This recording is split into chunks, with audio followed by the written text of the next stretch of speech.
Hi అండి, చూడండి అటుకుల మిక్చరు. అటుకులతో మిక్చర్ ఎంత బాగుంటుందంటే, సమ్మర్ కదా, ట్రై చేయండి ఇంటి దగ్గర. ఫుల్ వీడియో ఛానల్లో అప్లోడ్ చేస్తాను, చూడండి. బోల్డ్ డబ్బులు పెట్టి కొనుక్కుంటాం బయట, ఎవ్వరు కడుపు నిండదు. ఇలా కనుక చేసుకుంటే బాగా ఖర్చు అయితే ఒక 200 రూపాయలు ఖర్చు అవుతుంది.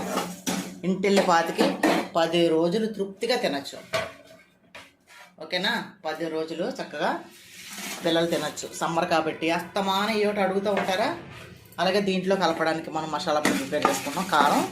కారం వేయాలి కదా.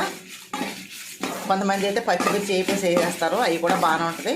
ఇది ఇంకా బాగుంటుంది. ధనియాలు ఎండుమిర్చి వేస్తే, పొడి చేసి వేస్తే బాగుంటుంది అన్నమాట. ఈ మిక్చర్లోకి కారం. మీరు కూడా ట్రై చేయండి. ఫుల్ వీడియో ఛానల్లో అప్లోడ్ చేస్తాను రేపు. ఒకసారి అక్కడికి వెళ్ళి చూడండి.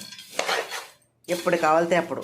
దీన్ని పిడత కందిపప్పు కింద కూడా కలుపుకోవచ్చు. సాయంత్రం మాటలు వర్షం పడినప్పుడు, నలుగురు చుట్టాలు, గెస్ట్లో, ఫ్రెండ్స్ చక్కగా వచ్చినప్పుడు ఇందులో కొద్దిగా ఉల్లిపాయ ముక్కలు కట్ చేసేసుకొని కొద్దిగా నిమ్మకాయ పిండుకొని తింటే చాలా బాగుంటుంది. ఓకేనా? దీనికి సంబంధించిన వీడియో ఛానల్ అప్లోడ్ చేస్తాను, రేపు చూడండి. ఇంకా చేయలేదు, రేపు చేస్తాను. ఛానల్ కనుక మీకు నచ్చినట్లయితే సబ్స్క్రైబ్ చేసుకోండి, సపోర్ట్ చేయండి. థ్యాంక్ యూ అండి.